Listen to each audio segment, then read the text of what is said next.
तो bright first types of microscope हम लोग जो कर देते हैं उसमें लास्ट दिन हमने देखा 6-7 किस्म के माइक्रोस्कोप्स हैं। तो उसमें पहला वाला था जो ब्राइट फील्ड माइक्रोस्कोप।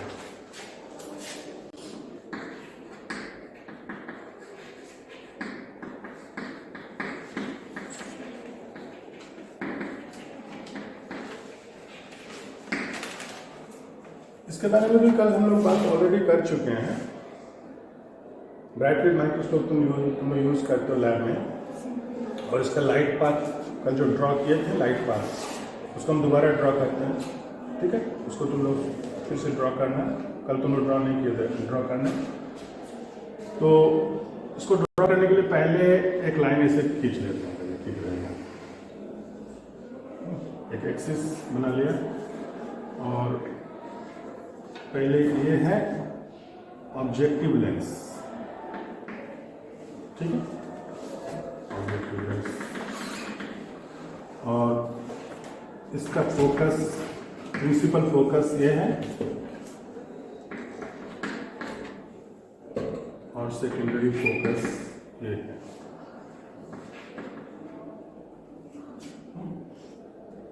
हम लोग जानते हैं कि कोई ऑब्जेक्ट अगर प्रिंसिपल फोकस से दूर हो रखा जाए तो वो, इनफैक्ट ये तो ही है कि मतलब कोई भी ऑब्जेक्ट से एक पैरेलल लाइन जो यहाँ से जा रहा है, पैरेलल लाइट का जो पाथ जा रहा है to this axis, that will pass through the principal focus of the lens. ठीक है, and the light that is passing through the center of the lens will pass directly without any deviation. Okay, and they will go like this, and they are crossing here.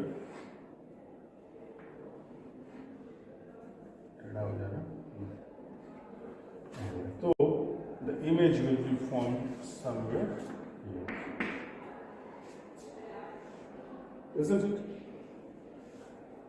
And this image is formed within the focal length of, ये थोड़ा बड़ा बनाना पड़ेगा because कि ताकि यहाँ से जो parallel light जा रहा है वो इस पे जाके स्ट्राइक करे। okay? और इसका सपोज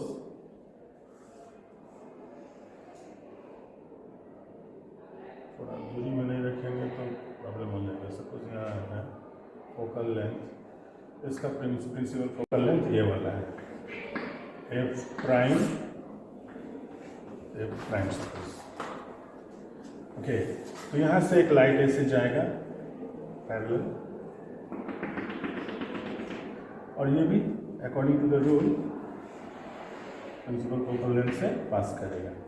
लेकिन इसका इमेज कहाँ बनेगा, और एक लाइट कहाँ जाएगा, और एक लाइट सेंटर से होके जाएगा। नहीं, इधर से ये कितना बड़ा बन जा रहा है।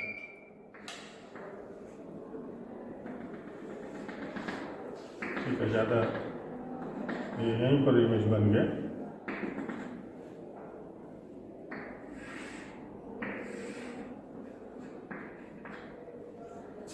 ये इमेज जिधर में, ये जो इमेज है ना, it is the object for this lens. The image of this lens becomes the object for this lens, है कि नहीं? फिर इससे जो इमेज बनता है वो virtual and very large image बनता है on the same side of the object. So this object is a virtual object. So this image is also a virtual image. अब ये डायग्राम में थोड़ा सा क्या हुआ है कि ये एक्चुअली में यहाँ बनना था। अगर हम इसको थोड़ा ऐसे ड्रॉ करें कि और थोड़ा लंबा लाइन ले लेते हैं और फोकस को और थोड़ा उधर रखते हैं तो ये थोड़ा ऐसे आता है ना, समझ रहे हो ना? ये जो अगर इमेज, ये थोड़ा घर में प्रैक्टिस का जरूरत है इसका। इसको हम लोग देख सकते हैं और एक बार ये करके, इसीलिए पहले सारी चीज बनाने में से प्रॉब्लम होता है। यहाँ से शुरू करना है। इस बार इसका इमेज यहीं पर देखो, ये हो सकता है कि थोड़ा लाइन टेढ़ा मेढ़ा ड्रॉ किया, यहीं पर बन जाता है, ये इमेज यहीं पर बन गया है ना, यहीं पर इमेज बन गया था इसका।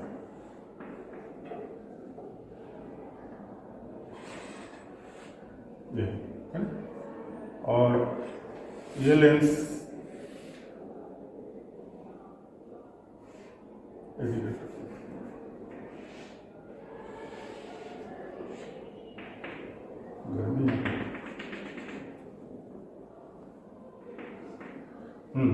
अब यहाँ से जो अगर ये फोकल लेंथ हो, ये इसका प्रिंसिपल फोकल लेंथ ये हो, तो one light will go parallelly and will pass through the other light will pass through the center of this lens.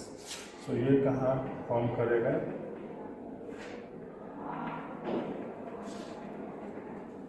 ये somewhere यहाँ फॉर्म करेगा। This is better. This is better than the previous diagram. इसमें थोड़ा concept wise it's okay. है ना, concept wise जो वहाँ भी बन रहा था तो कोई प्रॉब्लम नहीं था। ये डायग्राम का, ये डिस्टेंस ऑफ द माइक्रोस्कोप जो डिज़ाइन कर रहे हैं वो लोग ड्रॉ ट्यूब का डिस्टेंस इसीलिए मैटर करता है।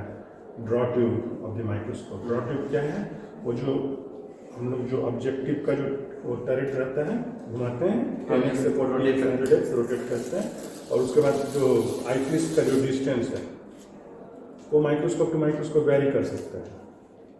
Otherwise you can straight way calculate कि 10x into 10x 100x 10x into 40x 400 times आप इंक्रीज कर रहे हो magnification, but that is varying because of this distance. इसके चलते ये वाला वेरी कर जाएगा ना, कितना दूरी पर रखे हैं इसके चलते। तो लाइट ब्राइट फील्ड माइक्रोस्कोप करने से पहले हमको ये वाला बात, ये लाइट पाथ हमको दिखाना चाहिए।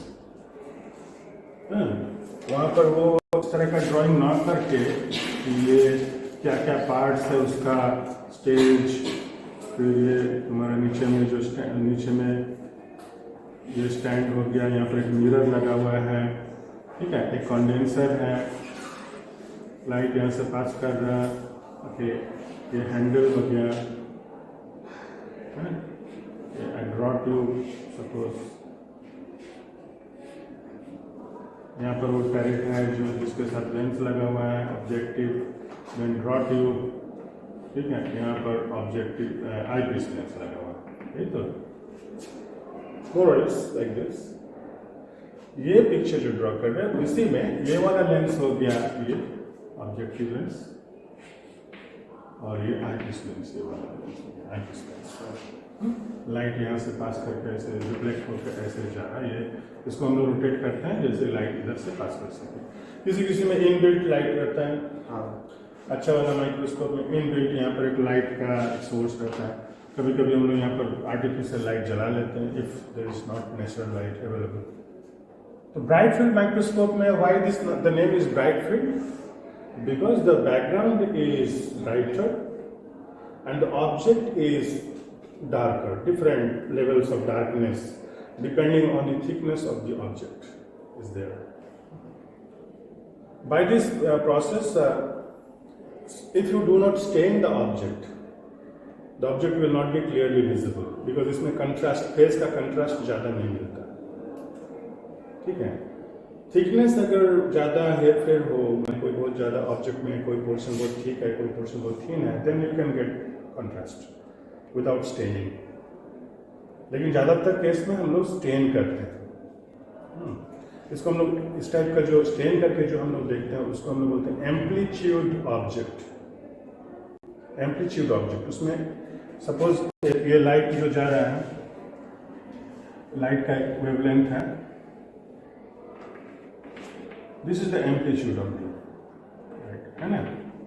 जब भी ये किसी ऑब्जेक्ट के थ्रू से पास कर रहा है, स्टेन्ड ऑब्जेक्ट के थ्रू से, तो ये घट जाता है, अचानक से ये छोटा हो जाता है, वेवलेंथ सेम है,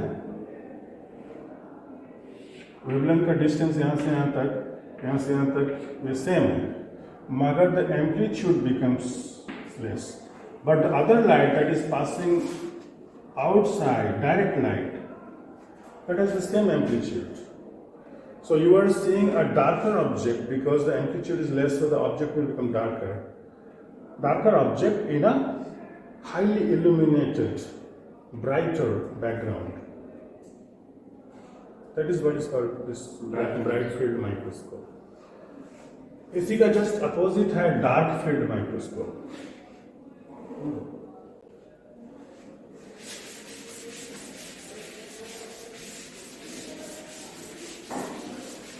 अच्छा है ना, चारों तरफ कोरोना वायरस फैला दे रहे हैं.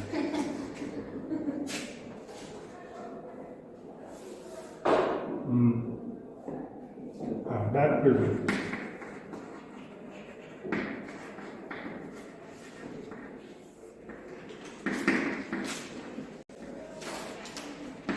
तो ब्राइट फील्ड माइक्रोस्कोप में whatever you see, the object is always, it is dead.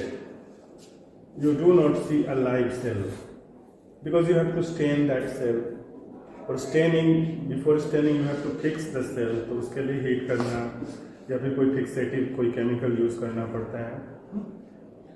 उसके बाद हम लोग स्टेन करते हैं तो सेल डेड ही रहता है. लेकिन हमको अगर लाइव सेल देखना हो तो या तो आप डार्क फील्ड माइक्रोस्कोप यूज करो और ज़्यादा बेटर ऑब्जर्वेशन के लिए फेज कॉन्ट्रास्ट माइक्रोस्कोप यूज करना होता है. तो डार्क फील्ड माइक्रोस्कोप में मेनली आउटलाइन जो है किसी भी ये का ऑब्जेक्ट का सेल का आउटलाइन ज़्यादा अच्छा दिखता है. ठीक है, जैसे हम लोग अंधेरा में कोई आ रहा होता है तो उसमें दूर से अगर कोई अंधेरा में आ रहा है और पीछे से कोई लाइट अगर उस पर स्ट्राइक कर रहा है हल्का सा भी, तो उसका एक आउटलाइन बन जाता है. ठीक ना, तो उस आउटलाइन से उसको हम लोग कॉन्टोर बोलते हैं. अगर तुम्हारा पहचाना हुआ आदमी होगा, व्यक्ति होगा, तो पहचान लोगे कि कॉन्टोर देख के पहचान लो कौन आ रहा है. फेस नहीं भी देखो तो कॉन्टोर देख के पहचान लो कौन आ रहा है ना. Morphology is also very important in some case. तो डार्क फील्ड नाम भी इसका इस वजह से कि the background is dark and the object is brighter. Why the background is dark? Because ये जो ऑब्जेक्टिव लेंस के नीचे, suppose this is objective lens, इसके नीचे कंडेंसर है, कंडेंसर लेंस. कंडेंसर लेंस के नीचे एक डिस्क लगा हुआ है, ओपेक डिस्क, एक राउंडेड सर्कुलर डिस्क है जिसमें एक सर्कुलर ओपनिंग है. माने कि बता रहे ये वाला पार्ट ओपेक है,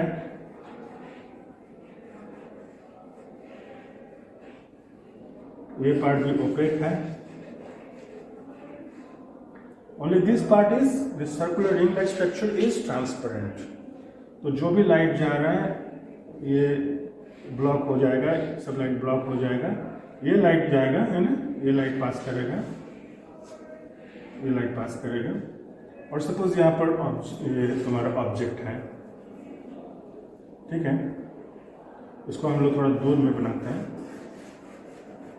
ये ऑब्जेक्ट है, ऑब्जेक्ट से स्ट्राइक कर रहा है ये लाइट, और जो लाइट ऑब्जेक्ट से स्ट्राइक नहीं कर रहा है, सॉरी, ऐसे ऐसे ये सब लाइट जो बाहर की तरफ चले जा रहे हैं ना, ये जो ऑब्जेक्ट है इससे स्ट्राइक करने पर कुछ लाइट बाय इसके स्ट्राइक करने पर भी बहुत सारा लाइट बाहर के ओर ही चला जाता है बाय डिफ्रैक्शन, मगर some light reaches the lens. Understand? By diffraction. So the rest of the light, because the most of the light is not entering the lens, if there is no object, the lens, when you observe, the field will be completely dark. The field will be completely dark because there is no object. So there is no phenomena of diffraction taking place. लेकिन वहाँ अगर object है कोई भी, अगर sand कोई particle भी है, अगर if it is not living cell, anything, any particle, dust particle, तो वहाँ से डिफ्रैक्शन होगा and you will see some कोई चमकीला चीज़ दिखाई देगा, सम ब्राइटर ऑब्जेक्ट। माइक्रोस्कोप में तुमने देखा होगा, ब्राइट फील्ड में भी कभी कभी वो ऊपर नीचे करते करते माउंट किया तो वहाँ पर बबल जहाँ पर बन जाता है, तो उसका मार्जिन से जो लाइट का डिफ्रैक्शन होता है, that gives a different kind of image. उससे कभी कभी कंफ्यूज होकर स्टूडेंट को लगता है कि कोई ये स्ट्रक्चर नहीं है ना, समटाइम्स है। तो नोविश जो है, या फिर तो this is the concept of dark field microscope. This is called opaque disc, and these lights are passing light rays, not entering the objective lens. This is condenser. This is objective lens, and after this जो यहाँ पर light enter कर रहा है उसके बाद तो phenomena same होगा। If this is in the focus, है ना, जो फोकस में लाइट है, जो ऑब्जेक्ट है वहाँ से जो लाइट एमिट हो रहा है वो पैरेलल जाएगा, और फोकस से जो लाइट सेंटर होके जा रहा है वो तो स्ट्रेट ही जाएगा। तो ये हो गया डार्क फील्ड माइक्रोस्कोप। इससे हम लोग जो देखते हैं, लिविंग सेल्स देख सकते हो, लिविंग सेल्स इन वेट माउंट, और हैंगिंग ड्रॉप बोलते हैं उसको, हैंगिंग ड्रॉप टेक्निक में एक स्लाइड होता है जिसमें से ग्रूव बना रहता है, बीच में ग्रूव रहता है, एक प्रकार का स्लाइड है जिसमें बीच में ग्रूव रहता है, एक हल्का सा गड्ढा बना रहता है। इसमें 1 ड्रॉप ऑफ सैंपल लेके, वो ड्रॉप बहुत फाइन ड्रॉप, ऊपर से कवर स्लिप दे दो और इसको उलट दो तो भी वो ड्रॉप हैंग करते रहते हैं,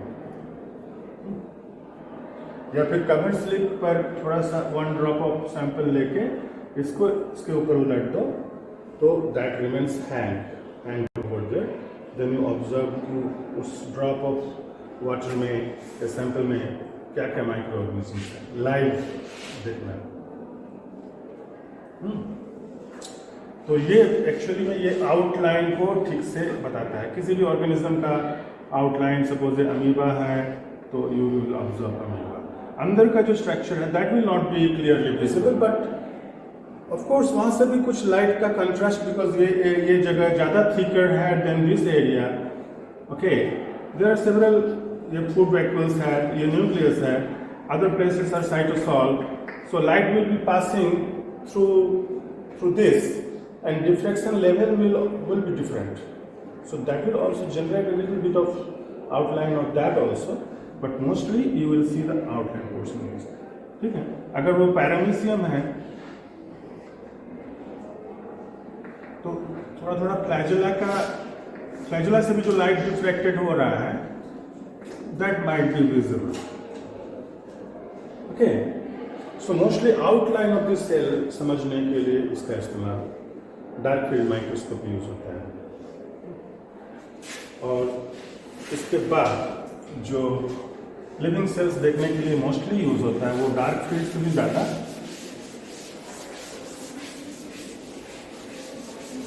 डार्क फील्ड माइक्रोस्कोप हमने नहीं देखा है किसी लैब में। ब्राइट फील्ड के बाद डायरेक्टली फेज कॉन्ट्रास्ट का एप्लीकेशन लोग अगर लिविंग सेल देखना है तो करते हैं। हम लोग लैब में तो अक्सर ये फ्लोरेसेंस और फेज कॉन्ट्रास्ट करना पड़ता था। मेरा काम था लेशमेनिया डोनोवैनी, लेशमेनिया काला जल का जीवाणु, काला जल फैक्टोरिया, जैसे स्पिंडल शेपेड ऑर्गेनिज्म, उसमें सिंगल फ्लैगेला है एक न्यूक्लियस, एक क्लोरोप्लास्ट, बड़ा सा chloroplast which is almost of the size of the nucleus, ठीक है, और माइटोकॉन्ड्रिया, माइटोकॉन्ड्रिया नॉट क्लोरोप्लास्ट, गलत बोल रहा हूँ, एक mitochondria which is almost of the size of nucleus. तो लैब का मेन काम है माइटोकॉन्ड्रिया के अंदर, ये एक अलग किस्म का रिसर्च है जिसको वो होल वर्ल्ड में लोग, जो लोग इस लाइन के हैं वो लोग जानते हैं, इम्पोर्ट रिसर्च बोले जाते हैं। इम्पोर्ट मतलब ये जो इंटरेस्टिंगली लेशमेनिया का जो माइटोकॉन्ड्रिया है उसका जो जीनोम है, you know, mitochondria and chloroplasts are semi-autonomous bodies and they have their own genome. You must have heard about, you have read the endosymbiotic theory in your part 1 कि ये सब किसी कोई यूबैक्टीरिया ने किसी एक प्रोटोजोआ को अटैक किया था और सिम्बायोसिस में चले गए and gradually that was converted into mitochondria. सब सुना है ना, पढ़ा है ना? तो बैक्टीरिया में जो क्रोमोसोम रहता है जिस तरह का, वैसा ही इसका भी रहता है, सर्कुलर क्रोमोसोम। तो इसमें प्रोटीन सिंथेसिस भी चलता है, राइबोसोम्स हैं, 70 राइबोसोम्स। लेकिन लेशमेनिया का जीनोम में कोई टीआरएनए का जीन नहीं है। There is no tRNA gene in Leishmania genome, mitochondrial genome. TRNA genes are present in the nuclear genome. That is required. tRNA, কি কাজে লাগে tRNA? Protein synthesis এর সময় transfer RNA. They are adapters. They bring the amino acids. tRNA में ऐसे काम आता है। ये mRNA हुआ, ठीक है, 5 प्राइम 3 प्राइम, ये mRNA मैसेंजर RNA। इसमें क्या है? इंफॉर्मेशन कोडोन, जेनेटिक कोड्स छुपा हुआ है, ठीक है। लेकिन इसको कैसे प्रोटीन में कन्वर्ट करेगा? तो राइबोसोम आके बाइंड करता है, ठीक है। और यहाँ पर टीआरएनए को हम सिंपल में बना रहे हैं, ऐसे करके बना रहे हैं टीआरएनए, एक के बाद ये टीआरएनए का ये वाला पार्ट जो है इसको एंटी कोडोन बोलते हैं, कोडोन के साथ हाइब्रिडाइज करता है। और उसका ये 3 प्राइम एंड है यहाँ पर अमाइनो एसिड, ये एक amino acid A1 suppose A2 आया, इससे इसमें एक न्यूक्लियोफिलिक अटैक होता है, तो ये A1 इसके साथ जुड़ जाता है A2 के साथ, ठीक है। दो अमीनो एसिड जुड़ गया। यहाँ पर टीआरएनए तीसरा वाला वेट कर रहा है, A3 वो आएगा। जब ये हो जाएगा तो क्या करेगा, ये थोड़ा आगे बढ़ जाएगा, एक कोडोन आगे बढ़ जाएगा, ट्रांसलोकेशन बोलते हैं इसको। फिर ये इसका तो काम हो चुका है, तो ये एग्जिट कर जाएगा, ठीक है, ये प्रोटीन सिंथेसिस। फिर ये वाला आके यहाँ बैठेगा, ठीक है, ये आके यहाँ बैठ गया A3।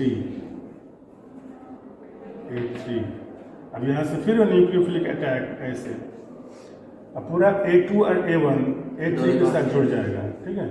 अब ये हो गया A2 A1 and this process will go on until the stop codon comes. So what is the function of tRNA? tRNA is acting as an adapter. It is bringing the amino acids to bind with the codon, and after that this peptide bond formation and all those things happen.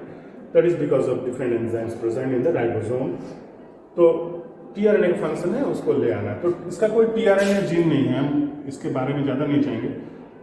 तो tRNA, इसमें जो protein synthesis होता है mitochondria में, उसको तो tRNA चाहिए। तो टीआरएनए इंपोर्ट कैसे होता है फ्रॉम द न्यूक्लियस, टीआरएनए कैसे माइटोकॉन्ड्रिया में जाता है, दिस इज एक बड़ा स्टोरी है, एक बहुत बड़ा रिसर्च का एरिया है ये।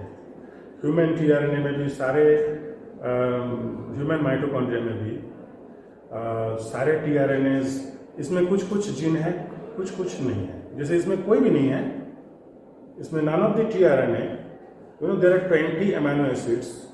For them, on at least 20 different tRNA should be there, है ना?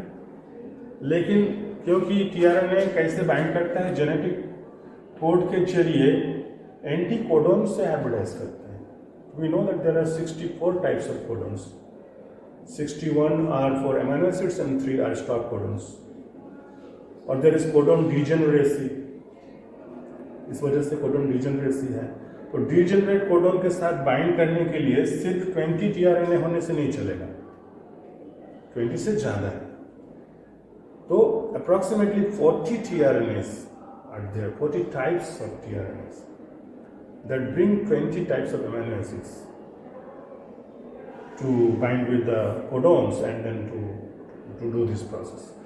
So, इसमें कोई भी TRNA out of those 40 TRNA, there is no TRNA gene over here in this case. तो उसका इम्पोर्ट रिलेटेड स्टडी. मेरा जो काम था वो है एक प्रोटीन है यहाँ पर GP63, इसका फंक्शन जानना है.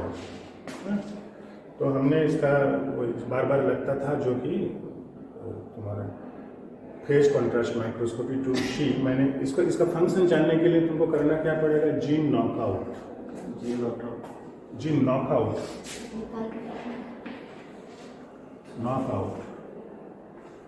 ठीक है.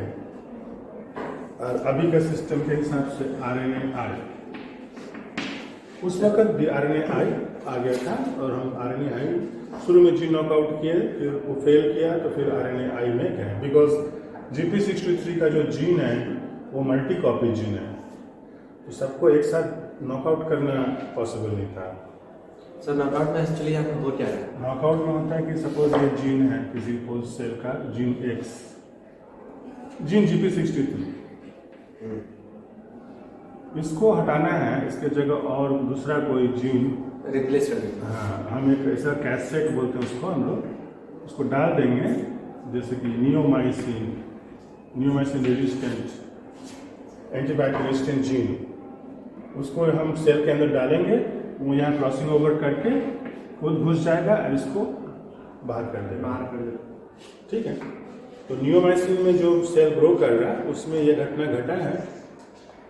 तो सिलेक्ट करने के लिए किस में ये हुआ है तो तुमको प्लेट करना होगा विथ नियोमाइसिन मीडिया. तो पॉसिबली जिसमें ये घटना घटा है वो बैक्टीरियो सेल सिलेक्टेड होगा. ओके.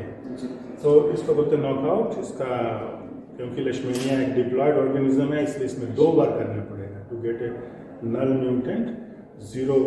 इसको पूरा जीरो, तभी तो पता चलेगा कि इससे क्या हुआ कि ये जीन ऑफ हो गया. तो without that gene what is the cell, how the cell is behaving? Functionless. ना फंक्शनलेस भी हो सकता है अगर वो इसेंशियल जीन हो तो. अगर नॉन इसेंशियल जीन है तो उसका क्या काम है पता चलेगा. सपोज तुम क्लास में आंसर देते हो कुछ, ठीक है, हमको अगर मेरा आँख में पट्टी बंधा, हम अंधा है सपोज, यहाँ तो अंधा वाला ही बात है ना, हमको कुछ दिखाई नहीं दे रहा है, मतलब मॉलिक्यूल्स है. तो हमको पता करना है क्लास में कौन बोलता है, तो हम उसको हटा दें, उसको ऑफ कर दिए, नॉकआउट किए, फिर भी देख रहे आवाज़ आ रहा है, यानी कि उसका काम ये नहीं है. ऐसे करते करते हम तुमको नॉकआउट किए, ऑफ, आवाज़ बंद हो गया. This is the gene doing this function. तो ऐसे ये है. या फिर तुम्हारा एक क्लोन और डाल दिए, उसको बोलते हैं ओवर एक्सप्रेशन. वो भी एक फंक्शन जानने का तरीका है, उसको कम इस्तेमाल में आता है. ओवर एक्सप्रेशन, तुम्हारा हम 3-4 क्लोन और ला दिए तो चीज़ तो बढ़ जाएगा.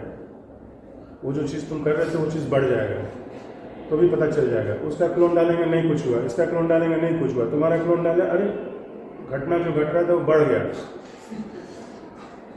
तो ये भी पहचानने का तरीका है कि जीन का एक अगर फंक्शन जानना है, अगर हम GP63 को ओवर एक्सप्रेस कराएं तो भी इसमें कुछ फंक्शनल चेंजेस आएगा, और इसको नल जीरो कर दें तो भी कुछ चेंजेस आएगा. तो क्या चेंजेस आया इसको हम लोग माइक्रोस्कोप से लाइव ऑब्जर्व करते हैं.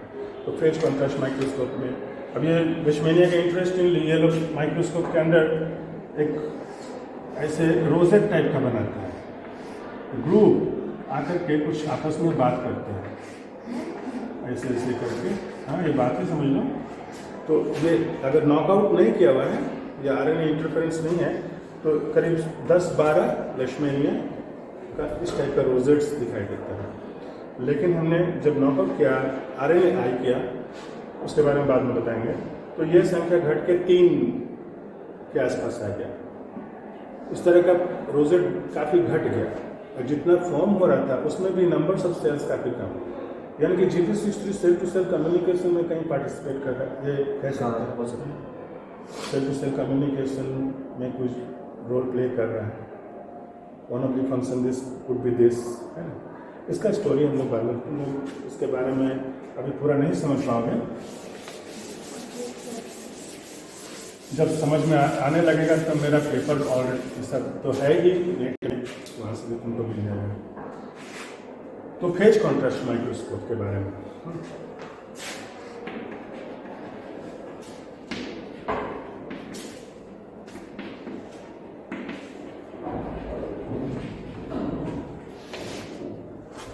फेज कॉन्ट्रास्ट, फेज ऑब्जेक्ट बोलते हैं हम लोग।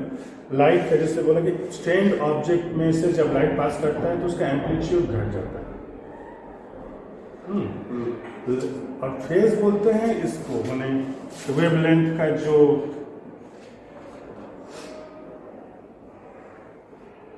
ये एक ट्रफ एंड क्रेस्ट यहां से लेके कहां तक, यहाँ तक एक फेज है, एक वेवलेंथ है। अगर इसको हम ये घट जाए, ये तुम्हारा छोटा हो जाए, तो इसको बोलेंगे फेज रिड्यूस हो गया, स्लो हो गया एक्चुअली में बोलने से। तो ये होता है अनस्टैंड ऑब्जेक्ट के थ्रू से जब लाइट पास कर रहा होता है। Suppose this is a cell और this is the light that is passing through this. अब यहाँ से पास करते वक्त और एक पैरेलल लाइट हम ड्रॉ करते हैं, ठीक, फेज सेम रखेंगे तभी पता चलेगा। थोड़ा सा ड्राइंग में इधर उधर हो सकता है क्योंकि ह्यूमन एरर। तो ये स्लो हो गया, ये फेज स्लो हो गया। वेवलेंथ में डिफरेंस नहीं आया, फेज तो पीछे हो गया, यानी कि ये यहाँ से लेकर यहाँ था, अब ये यहाँ से लेके यहाँ आ गया। ये जो पीछे हो गया, कितना सा पीछे हो गया, 1/4 लैम्डा,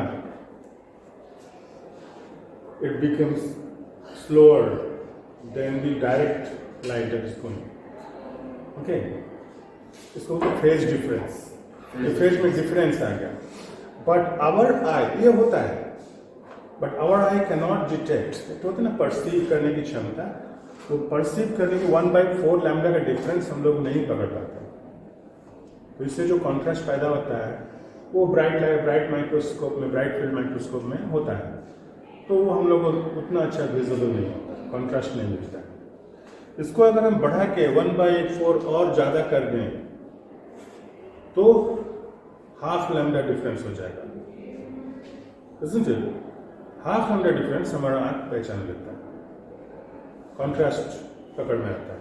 तो वही करते हैं क्या कि एक उसको बोलते हैं फेज प्लेट, कुछ इस तरह का फेज प्लेट है।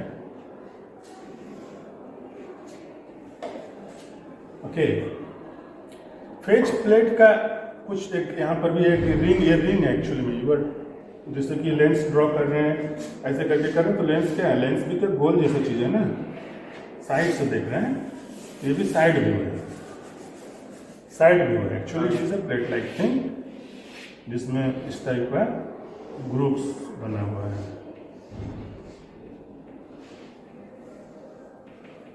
ओके, तो ये थिनर एरिया है, ये थिकर एरिया है। अब इसको थिकर एरिया से पास करो और ये थिनर एरिया से पास करो, तो ये जैसा था वैसे ही रह रहा है, no change, but this further becomes slower. तो फर्दर स्लोअर होने के चलते ये क्या हो जा रहा है, ऐसे हो जा रहा है। अच्छा, एम्पलीट्यूड में डिफरेंस आ गया।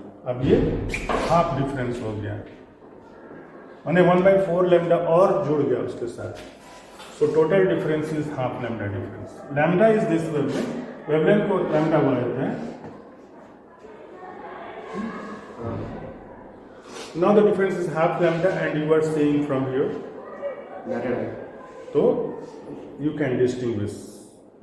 ये एक्चुअली में ये क्या कर रहा है, कैंसिल आउट कर रहा है। अगर आप देखो तो इंटरफेरेंस ऐसे हो रहा है, इसको बोलते हैं डिस्ट्रक्टिव इंटरफेरेंस। ये वेवलेंथ और ये वेवलेंथ, दो वेवलेंथ अगर एक दूसरे के अपोजिट हो जाए, इसका नेट रिजल्ट होगा 0, isn't it? Yes sir। अगर एक वेवलेंथ दूसरा वेवलेंथ का सेम हो जाए, ठीक है, अगर ये छोटा है और एक बड़ा है, तो दोनों जुड़ के नेट रिजल्ट जो आएगा वो उससे बड़ा हो जाएगा, हाई एम्पलीट्यूड आ जाएगा।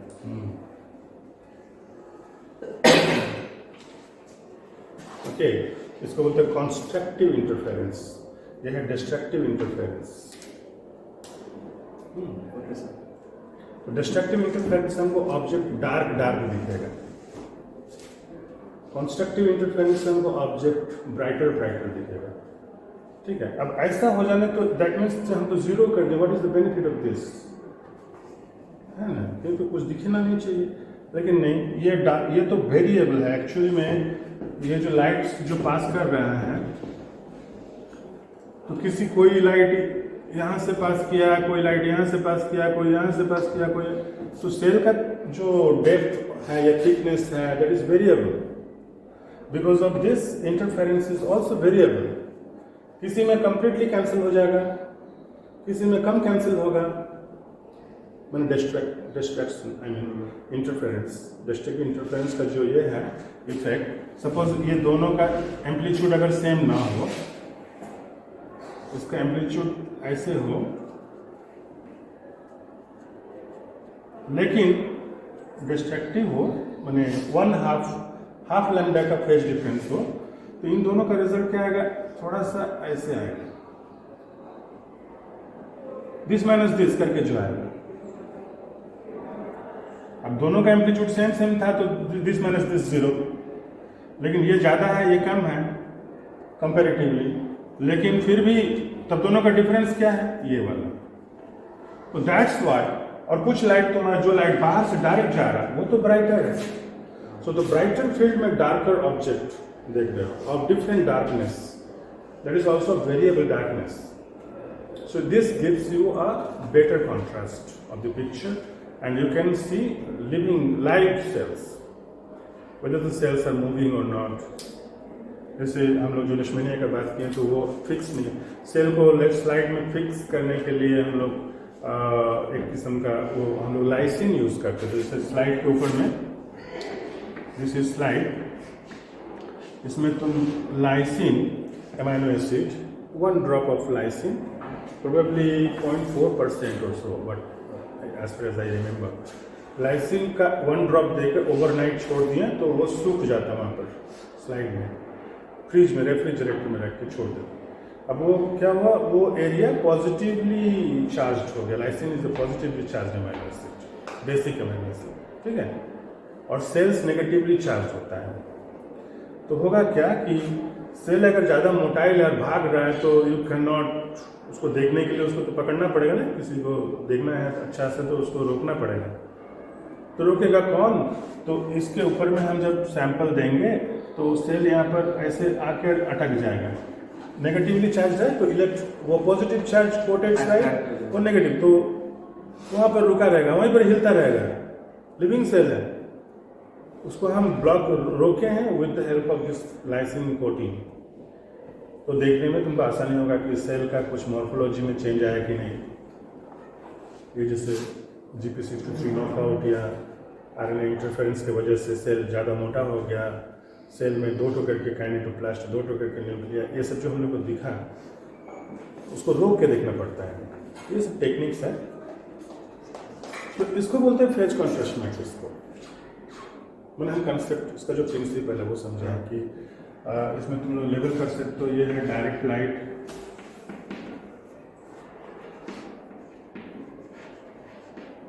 और ये है इनडायरेक्ट और लाइट पासिंग थ्रू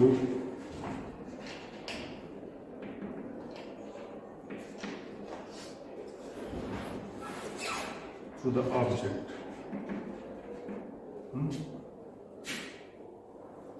और यहाँ पर जो थिकनेस को बढ़ाने के लिए, ये थिकनेस हो या फिर देर आर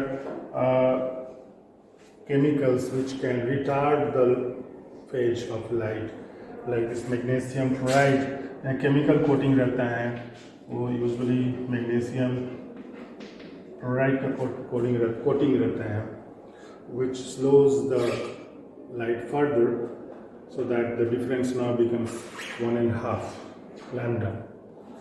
Okay. तो यह है इसका जो माइक्रोस्कोप का इंस्ट्रूमेंटल सेटअप जो है, जिसको बोलते हैं phase plate. This is called phase plate,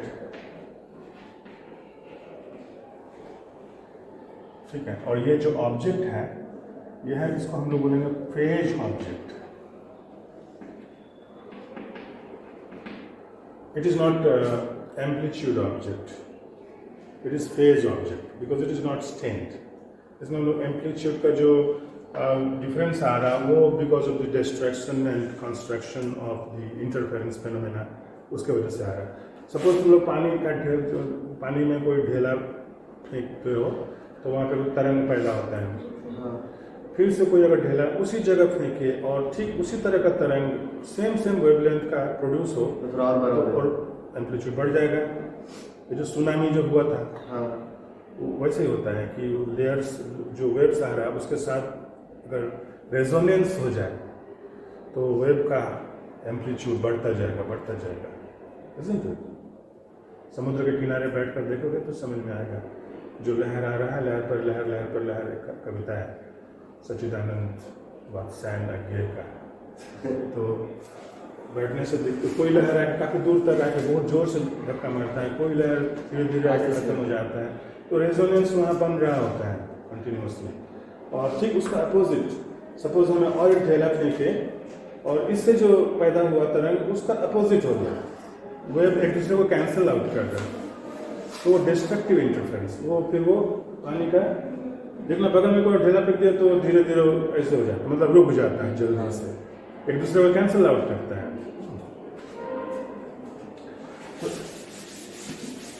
इसका माइक्रोस्कोप में जो लाइट माइक्रोस्कोप और फेज कॉन्ट्रास्ट माइक्रोस्कोप में जो डिफरेंस रहता है, दो चीज अलग से लगता है। एक हुआ ये फेज प्लेट और दूसरा नीचे एक डिस्क भी लगता है कंडेंसर से नीचे। Suppose this is the condenser, dark field microscope जैसा एक, उसको बोलते हैं एन्युलर डिस्क। जो ड्राइंग उस वक्त किए थे लाइक दैट,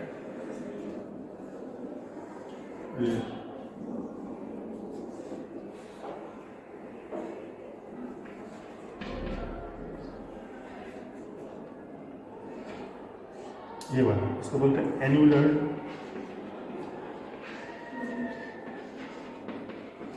डिस्क। ये हो गया कंडेंसर। देन तुम्हारा स्लाइड, ऑब्जेक्ट, ऑब्जेक्टिव लेंस, ठीक है। ऑब्जेक्टिव लेंस के बाद में आईपीस लेंस से पहले आईपीस लेंस, यहाँ पर ये जो है फेज प्लेट।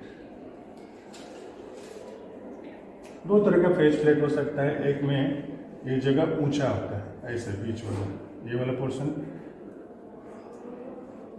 जो रिंग टाइप का जो एरिया है वो ऊंचा रहेगा, ठीक है। दूसरा में उस जगह में ग्रूव रहता है, ये है, तो लाइट ऐसे जा रहा है,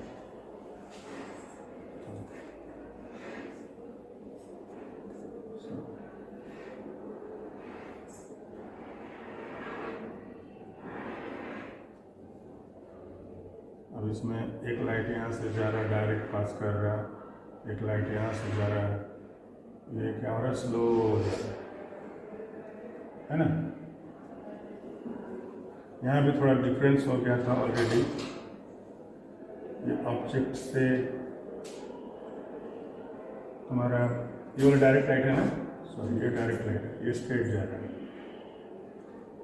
है ना, ये वाला भी डिफरेंस आएगा, यही हमने दिखाया था, ये डिफरेंस हो गया क्योंकि ये ऑब्जेक्ट से निकला था। ये दो लाइट है, एक डायरेक्ट लाइट, एक डायरेक्ट लाइट है, डायरेक्ट रे, और ये इनडायरेक्ट। इसमें 1/4 लैम्डा ऑलरेडी डिफरेंस है, फेज डिफरेंस। यहाँ पर आकर 1/2 लैम्डा डिफरेंस, फेज डिफरेंस हो जाता है। और यहाँ से हम देख रहे होते हैं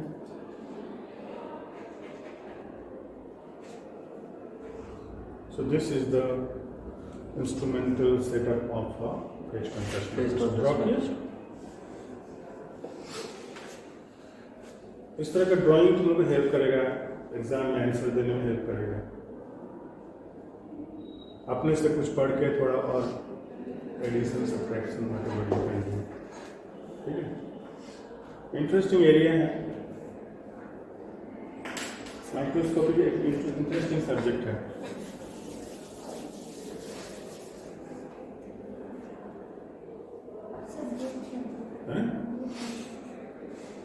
माइक्रोस्कोप का बुक सिर्फ माइक्रोस्कोप बोलकर कोई बुक है वैसे ऐसा नहीं है, लेकिन तुम्हारा जो सेल बायोलॉजी के बुक्स होते हैं ना, उसमें एक चैप्टर रहता है एंड में, या फिर जहाँ पर सेल स्ट्रक्चर, सेल शुरू हो रहा है। सेल बायोलॉजी का कोई बुक खरीदी हो तुम लोग? हाँ सर, वो